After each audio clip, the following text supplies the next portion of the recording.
Welcome to the Rosenfeld Review. I'm Lou Rosenfeld.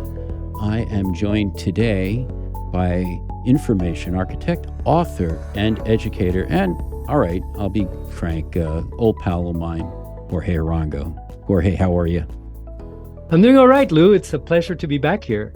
Yes, great to be talking with you. To me, this is like anytime I get a chance to talk ideas with you, it's like a sort of like a semester of grad school in an hour, packed in there, but hell of a lot more fun as far as I recall. Jorge, you may know Jorge from being the co-author with Peter Morville and me on the fourth and final edition of the Polar Bear book, Information Architecture for the Web and Beyond. He also wrote a Rosenfeld Media book, Living in Information. I think that's been out for 4 years now, 3 years. That's about right. I don't know. 2018. Lou. 28. Oh my goodness. It's been 5 years. I can't believe it. And Jorge's got a new book coming out that we wanted to talk a little bit about today, called Duly Noted, Principles and Practices for Thriving in the Information Age. It's the note-taking book, and it is coming out, I think right now it's going to go on pre-order in early December. A lot of balls in the air, but that's what we're shooting for, with a publication date soon after the new year, like a day after the new year, as far as I remember. I don't know when you're going to be listening to this, but here's one of the important points about this book. And topics like this in general are about as evergreen as they can get, because you might be thinking note-taking, a book on note-taking? Well, yeah, because it's a fundamental skill in the sense that we all take it for granted. It's like saying, why would I read a book on writing? I know how to write. I can put letters together and make words and then make sentences. Well, yeah, and you may do okay, and even if you're good at it, you could probably do better. Note-taking, I think, Jorge, is like one of those things that we can take for granted. We certainly can do for better, but everything is changing right now. And in the world, I guess there is now a world of note-taking, right? There's a whole bunch of applications that that are available now that just totally change the game. That's right. And you said that it's an evergreen topic, but news around things like AI and applications of the sort you're talking about are coming out fast and furious. So it's a very fast-moving subject, intriguingly. Yeah, I mean, so in the book, it's really interesting because you break it up, you break it down so you could put it back together. You really look at note-taking skills in such an interesting way, looking at the fundamentals. In fact, I love how you talk about notes for doing versus notes for thinking. And that's like, wow, that's this major differentiation, that whether you're doing something in Obsidian, the latest, greatest software, or you're just doing stuff on paper or on the back of your hand with a pen. This is a fundamental truth about note-taking. Can you dive into that differentiation or that dichotomy, and is it like the sort of thing that when you realized just sort of changed your whole way of thinking about notes? Yeah, one of the challenges with the concept of a note is that I think that we overload it. I think that we use that word to describe a bunch of different things that serve different purposes. At its most basic, I think notes serve as an aid to memory of some sort, right? So we've seen the cliche of people like taking a sticky note and pasting it on their fridge or their computer display, right? Or the other typical one is when you're heading to the grocery store and you stand in front of the refrigerator or in your kitchen and you open your Apple Notes or whatever your main note-taking app is, and you just start writing down what you need. And that's one kind of note, right? The purpose of those is to somehow augment your memory. I mean, I don't know about you, but I've had it happen that I go to the grocery store and I'm standing there in the aisles and they're like, oh my gosh, what was it that I was here for? And, in the absence of something like a list of items that I needed to get, I'm going to very likely forget, especially if like I have a pretty bad memory for that kind of thing. So that is one use for notes, and they're very useful in that way. But that's not the only way that we use notes. A lot of us use notes for kind of thinking on paper. So if you've ever found yourself planning a project, for example, you might sit down and try to think about the steps that will be needed to complete the project. And the act of putting pen on paper, and we're talking here about paper-based notes, right? But we'll get into digital notes. But let's stick with paper-based notes for the time being. The act of putting pen to paper serves as a way to jog your mind into thinking through the steps that are necessary to complete the project. So that's another modality. Would you say it's sort of like a form of useful friction? Kind of slows you down just a little bit.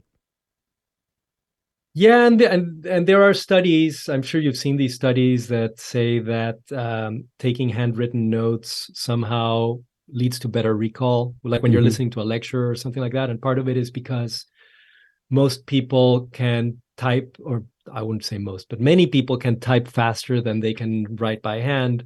And that additional friction causes you to consider more carefully what you're writing. This is something that I suffered from when I was a kid in school. And this is another reference point for me for note-taking. When I was a kid in school, I would have these 3-ring binders, trapper keepers, right? For those of us who grew up in the in the 80s. And the way that I would take notes was I would listen to what the teacher was saying, and I would kind of try to very frantically write down stuff, often verbatim, right? Like try to capture verbatim what I was hearing. And what I would end with was this very long linear sequence of thoughts that when it came time to revisit the material for studying, like kind of read like a transcript almost.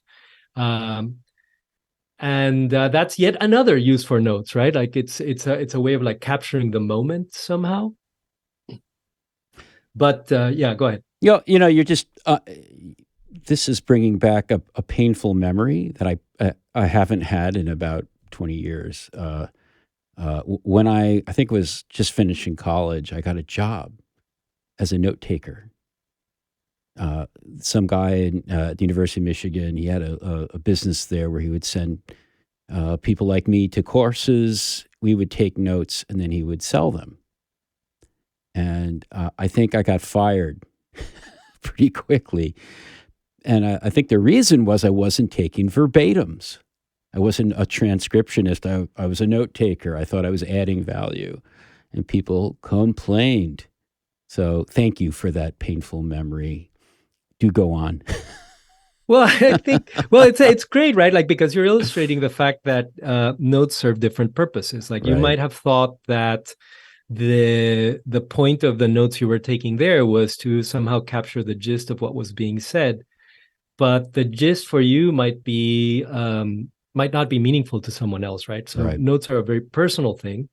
And one of the points that I'm making in the book is that they are an extension of our mind. And if you are capturing the gist for you, that's your thinking that's getting captured in the paper, right? Like it's not the other person's thinking.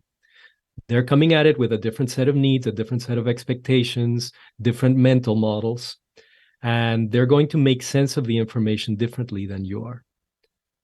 So yeah, I'm not surprised that you got in trouble in that case. Go on. Sorry. No, that's okay.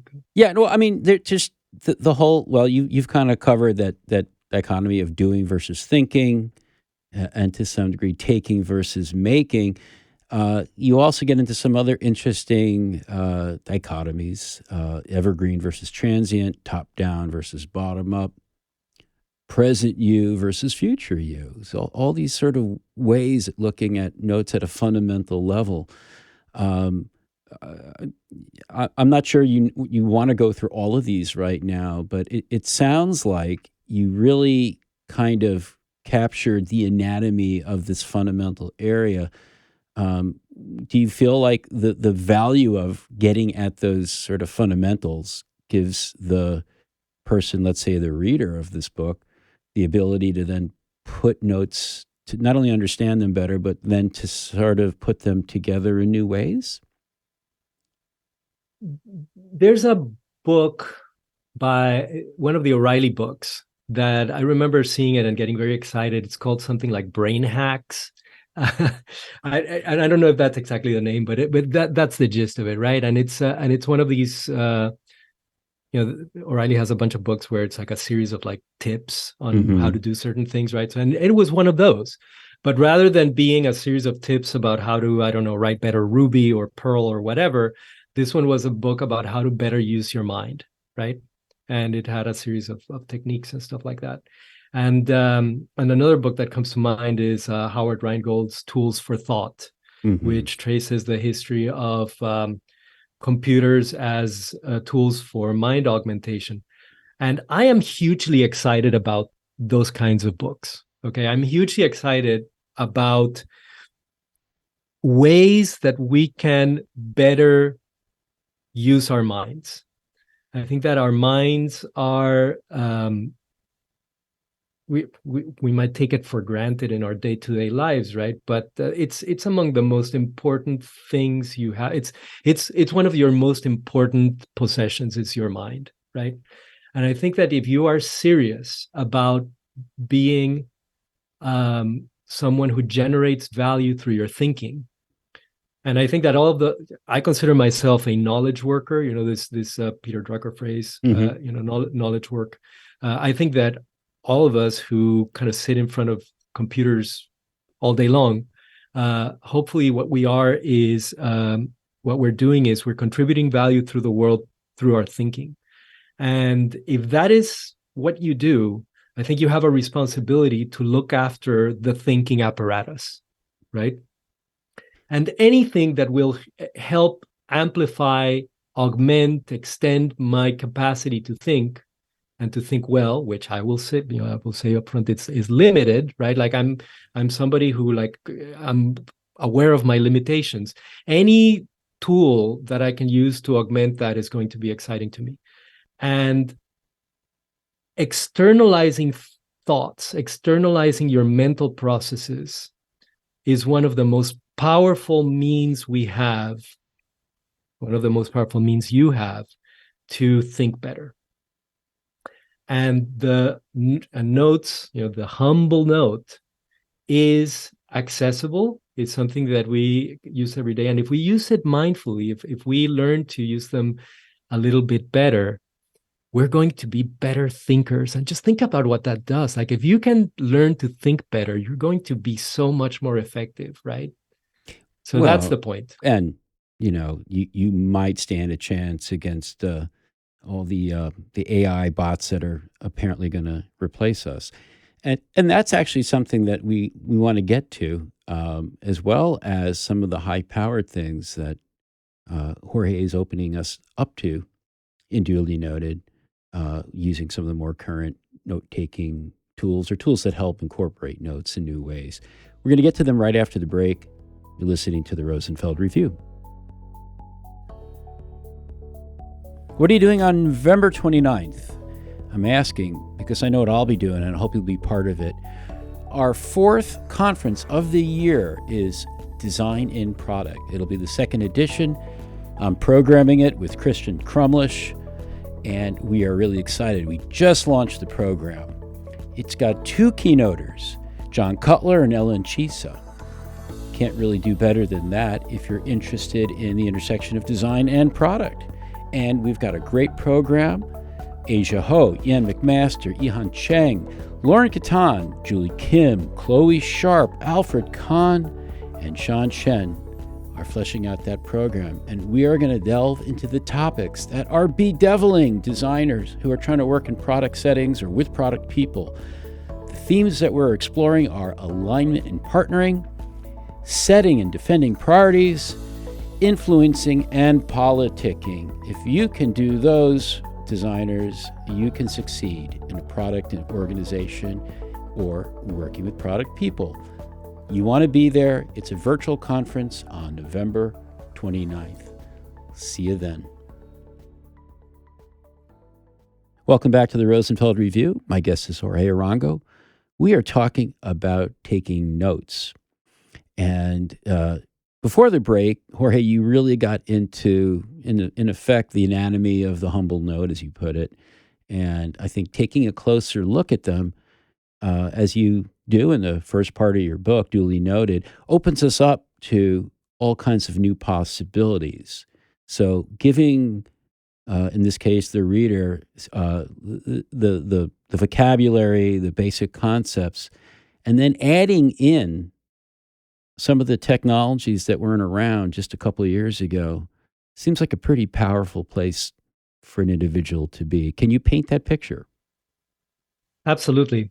So what's happened with notes is it parallels what's happened with so many other things as computers have taken over, right? Like as software has eaten the world. Mm-hmm. And the trajectory has been one where the early tools, the tools that we first started working with, were designed and built to mimic the way that their real world counterparts work, right? And that's understandable because we're familiar with things like notepads, like paper notepads, right? Mm-hmm. And this has happened with a bunch of other technologies. The very first motion pictures were basically plays that were shot as a play with a fixed camera, right? Because the vocabulary of the grammar of cinema hadn't yet developed. That takes time. And that's happened with notes. If you look at an app like Apple Notes, which I think is pretty pervasive, anyone who has an iPhone has this app installed. I'm sure that Android has equivalent apps, right? The design of these things is very much meant to evoke the way that we've used things like paper notebooks, right? Where you're going to take a note, you start a new note, you start typing into it, and that note is kind of self-contained. And sure, it has some features that are only available through digital technologies, like the fact that you can share that note with someone else. For example, and I don't want to sound like I don't use this. Like I use Apple Notes myself. I use it a lot with my wife because it's very easy for us to type a grocery list and to share it with each other, right? It's great for that. And that's what is often referred to as a transient note. Mm-hmm. The grocery list is not going to be very useful to me after I've gone to the grocery store, right? So I just toss it in much the same way that you would just crumple up a piece of paper and toss it in the bin. For that kind of note, those tools are fine. These tools that are kind of more based on the way that we've used paper notes. I'll give you another example. If you use a Mac, there is a tool, an app that comes bundled with Macs called Stickies, stickies.app, right? Use it all the time. Yeah, right. I know we've talked about this in the past that you use Stickies, the Stickies app, right? And the Stickies app, when you fire it up, what it does is it puts things that look like sticky notes on your computer display, right? And you can move them around and you can reorganize them in the same way that you can do with sticky notes. They have some superpowers. You can change the font, you can make them bigger, things that you can't do with paper. But still, the design of that app is meant to evoke physical artifacts that you are familiar with. And as you and I'm sure a lot of folks listening in know, computers are not tied to mimicking the real world. There's a great deal of flexibility with the ways that you can present information. And there's a long history of people exploring different ways of managing knowledge with computers, right? I mean, it goes back, I would say, to the early to mid 60s with folks like Doug Engelbart and and even before then, the mimics, right? Vannevar Bush. Vannevar Bush, right? So, which was more theoretical, but there were these folks who were reconceiving the way that we relate to and use information through the means of these digital computers, which again are not constrained to the same limitations of the physical world. And there's a long line of software-based systems that allow for different ways of being. Another one is Ted Nelson, another one that comes to mind, right? Like, of course, this concept of Xanadu, right? Hypertext. Yes, hypertext, which I believe is a term he coined, right? Yeah. And the thing is, like, these are really interesting developments. In the late 80s and early 90s, Apple put out a tool called HyperCard on the Mac, right? That was the only paid programming role I've ever had, Jorge. What? Yeah. You worked on HyperCard? No, I was programming in HyperCard. I wish I had worked on HyperCard, but it was a fun job. Anyway. Well, but then you're very familiar with it, and folks, younger folks in the audience might wanna Google it. It was a pioneering software application, but other than tools like HyperCard, most of this development around these ideas has been in fairly specialized environments. Tools that have been used by professionals such as Tinderbox, which I've used for a long time as well, but are more like professional tools, right? Like, they're not the sort of mainstream note-taking tool that Apple Notes is. And what's happened, particularly over the last 5 years or so, is that there's been a new crop of more mainstream applications that enable many of the features of systems like HyperCard, right? Or the vision that, or parts of the vision of something like Xanadu. And I'm referring to tools like Rome Research, Obsidian, Notion. And what these tools have in common is that they kind of let go of the metaphors, the real world metaphors that are employed by tools like stickies.app or notes.app. And instead, they take the approach that, this is a digital native activity that you're doing. And how can we take advantage of that fact? And one of the ways that we can take advantage of that is that we can take different types of notes. And in the book, I've boiled it down to 3 kind of principles that make these kinds of notes different. The first principle is that you should aim to make shorter notes. And I should preface this by saying that what I'm talking about here is not the sort of transient note that you take when you're going grocery shopping. Now I'm talking about the sort of notes that you take when you're trying to learn or remember some material, right? Like, so you've read a book and there's interesting ideas or important ideas there, and you want to be able to remember them. This is something that I suffer from. I have terrible memory and I read a lot. And, 2-3 years down the line, I'm like, where did I read that? What was that idea? It's like, I can't remember, right? So that's what I'm talking about here. So the first principle, make shorter notes. In the past, when I took notes for books, I would have sat down and like written this very long thing that tried to capture everything.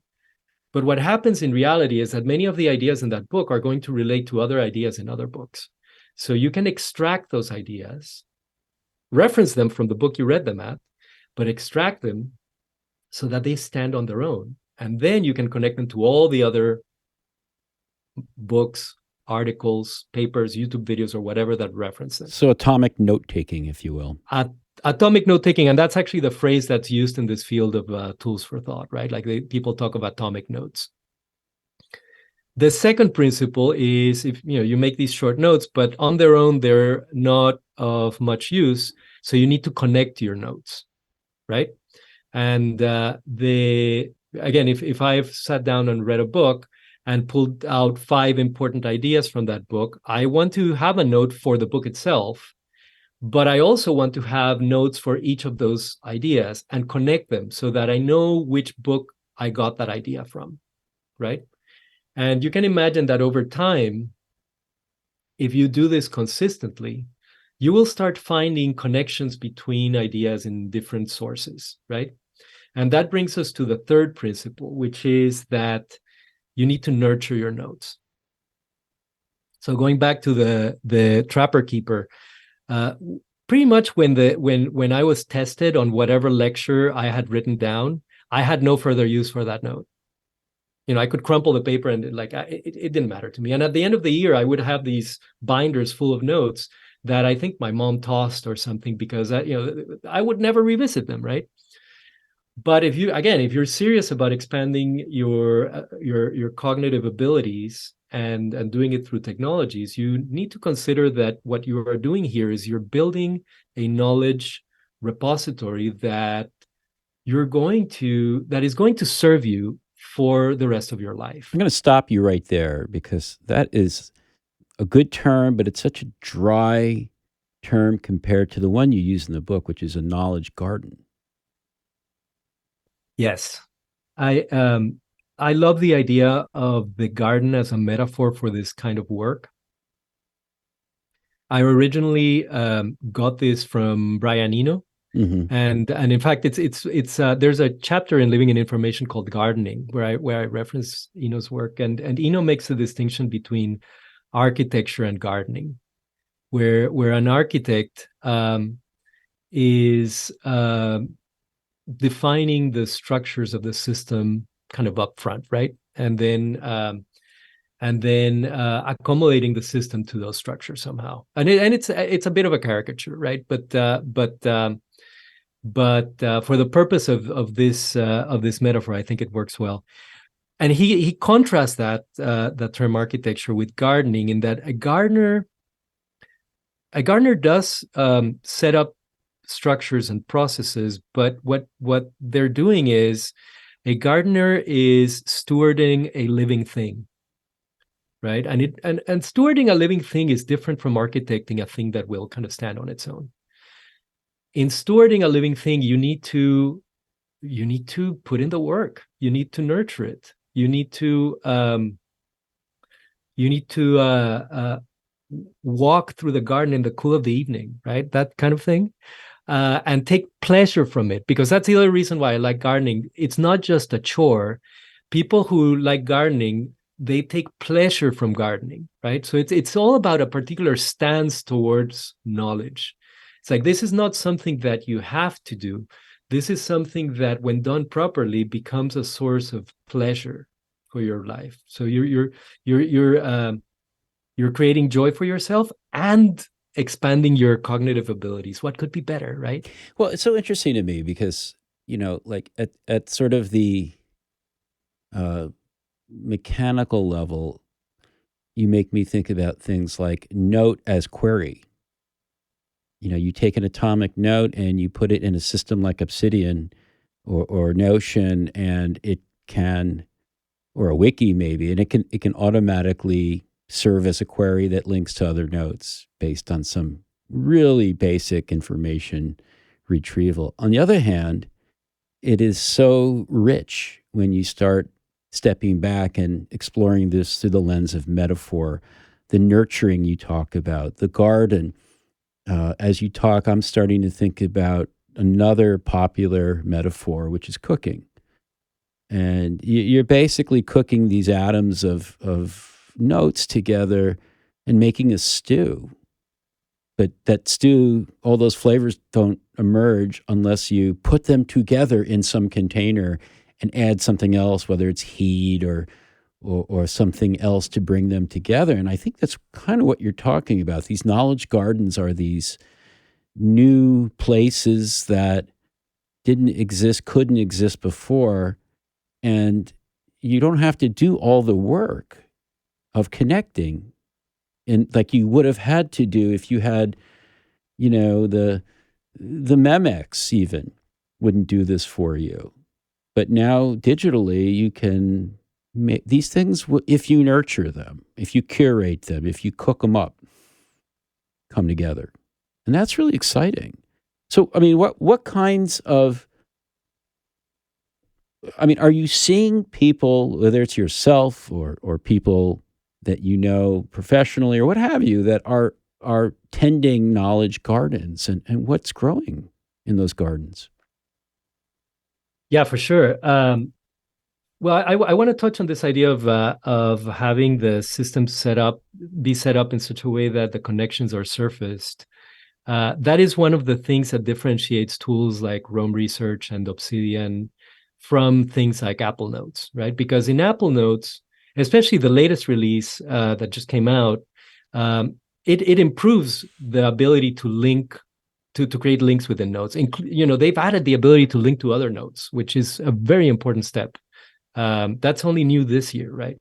But one of the things that tools like Roam Research and Obsidian give you is they have what is called backlinks, which is you open a note and you can see all the other notes that are pointing to that one. So you haven't made an explicit link there. It's a link that is just like a retroactive link. And what that does is it lets you find relationships and patterns that you might not have been aware of, before. And the other thing I will say here, I suspect we won't have enough time to get into it in depth, but you alluded to earlier to the bots, right? Like the AI stuff. And I think a lot of people right now we're kind of in the AI hype cycle right now, right? And there's all sorts of very extravagant claims about the capabilities of these systems.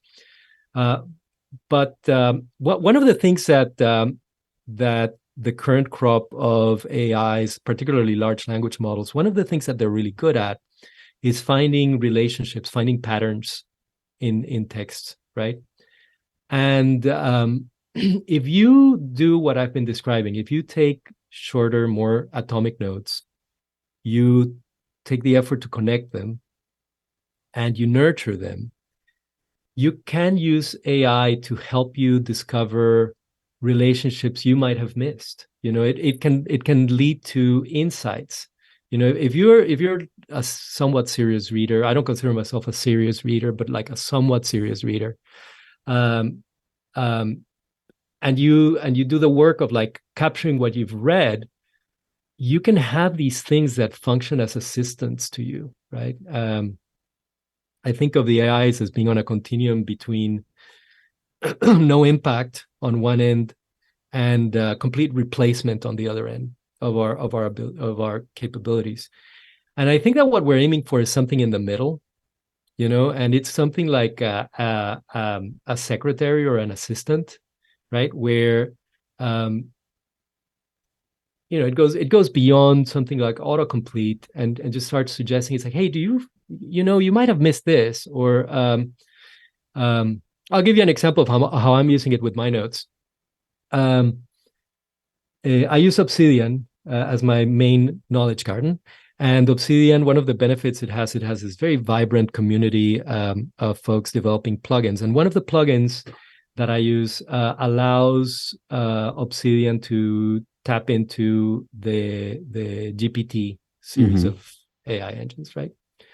And if I'm taking notes on a book I've read, I can query up the AI right in the midst of my notes, and I can ask it questions about the book. And if it's it works better for some books than others. If it's a classic work, like for example, War and Peace, right? I finished reading War and Peace earlier this year. It's a very long book. It took me a while. I mean, I was reading it kind of at a leisurely pace. And when I was done, I sat down. I kind of wrote down my reflections on the book, and then I asked ChatGPT. I asked it, what is this book about? And it gave me some answers. Some of it was like, well, sometimes these AIs give you answers that are like, this seems off. I had just read the book. I could tell if it was BSing me or not, but it gave me a pretty good synopsis. War and Peace is a book that is old enough and has been written about enough where, it can feed the corpus in such a way that the answers are pretty okay. And I could start asking it questions, right, about this thing. And I had this kind of conversation with this secretary of sorts, right? And it wasn't about like doing the homework for me. I had already read the book. This was more about like, hey, help me clarify my thinking about this. Like, what was it that I got out of this? And it's invaluable, right? But that wouldn't work if I'm like, I'm not trying to delegate the reading of War and Peace to the book to the AI. That's not the point. The point is like, how can it help me get more out of the experience? Right. Well, what I'm envisioning from this conversation is this interesting world that's suddenly accessible to us in ways maybe it even wasn't a year ago. And that is the sort of concentric circles of knowledge gardening that we can do. I mean, I don't necessarily want to find out what other people on the web may be thinking about such and such. I might want to start with my own notes, and my own knowledge gardening will be that starting place. But these tools are better and better at connecting knowledge gardens between people, and my trusted advisors, my friends, my doctoral advisor, whatever it might be. I'll be able to access their notes in ways that maybe I couldn't before. And then I may want to go further out to that furthest circle of knowledge, which is the corpus of the web, and AI is obviously going to be important there. We could go on and on and on, and I wish we had more time. But Jorge, we got to wrap up. And in fine Rosenfeld review tradition, I'm going to ask you what you bring for our listeners. What's the presents you brought us, Jorge? Well, the presence we've been talking about reading and getting stuff out of books. So I'm going to suggest a couple of books that I think would be valuable and interesting to listeners. One is Annie Murphy Paul's The Extended Mind, which is, and I'll read you the subtitle. I have it here at arm's length, and you'll see lots of sticky notes, right? Mm-hmm. The folks who are listening in might have to imagine that, but my physical copy of this book is just completely covered in stickies. But the subtitle of the book is The Power of Thinking Outside the Brain.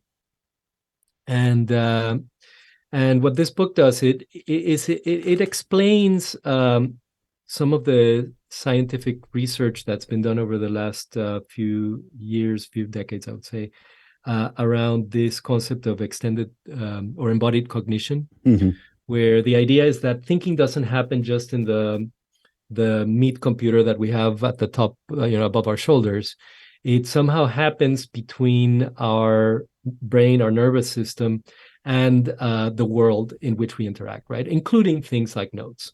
So that's an important book. I think that anyone who is interested in the sort of things that Rosenfeld Media listeners are likely interested in should check out this work, and this idea of embodied cognition. Mm-hmm. And the second book is actually one of your own stable of books. It's Figure It Out by Carl Fast and Steven Anderson. And the reason I'm recommending that book is that book too is about these ideas of thinking in the world, but Carl and Steven do the work of translating that to people who design experiences, right? And for people who do the sort of work that that folks usually turn to Rosenfeld Media for. Mm-hmm. So I think those two complement each other well. Aren't you and Carl teaching a workshop as well?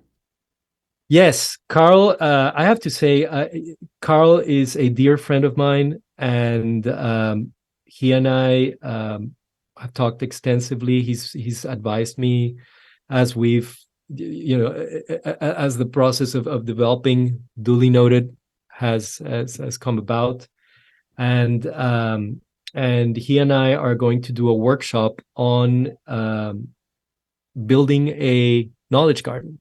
Like, how do you do this, right? And you kind of did a face when I said that I don't read that much. It's because I'm comparing myself to Carl. Oh, there you go. Carl reads a lot, and he's an excellent teacher, just like you.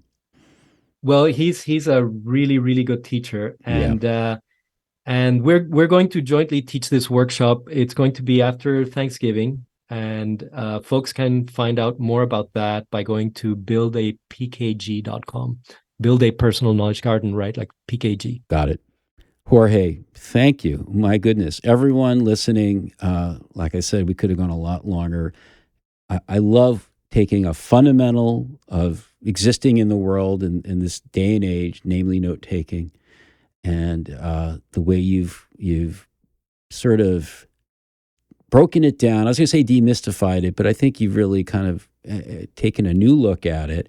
And the book points a way for building knowledge gardens that work with AI, maybe preserve us from AI economically at least, and opens up so many possibilities. So Jorge, thank you so much.